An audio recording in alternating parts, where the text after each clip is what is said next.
Hello and welcome to this introductory video for Gno Native Kit.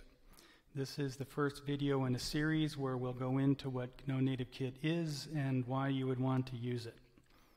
So, you're a developer of applications and you've heard about Web3 and you've even heard about Gno.land and you're interested in getting involved. You've come to the Gno.land website and you see a lot of information.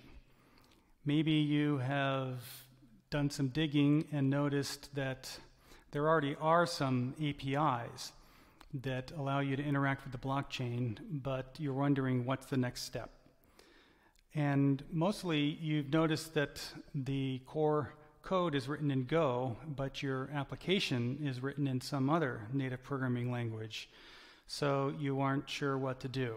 Do you need to port this functionality to your language like JavaScript or Java, or do you need to go out somewhere else and find some library for interacting with the blockchain?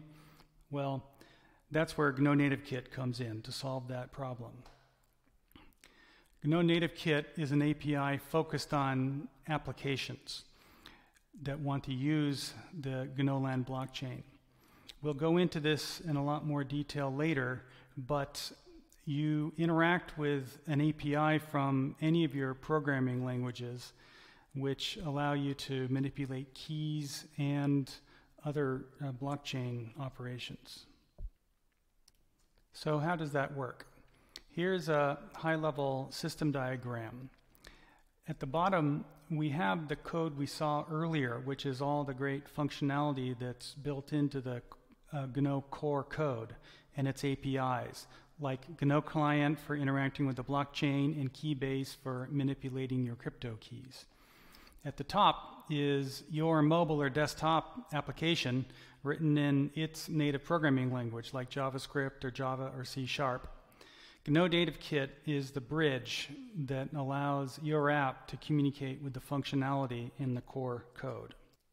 In a future video, we'll go into more detail about how this works. In general, it uses a gRPC, which allows you to communicate with another system from all of these different programming languages. And how would you get started? Well, you would go to the Gno Native Kit repo and look into the examples folder. The examples folder is organized by your native programming language of your app, which is the same languages that gRPC supports.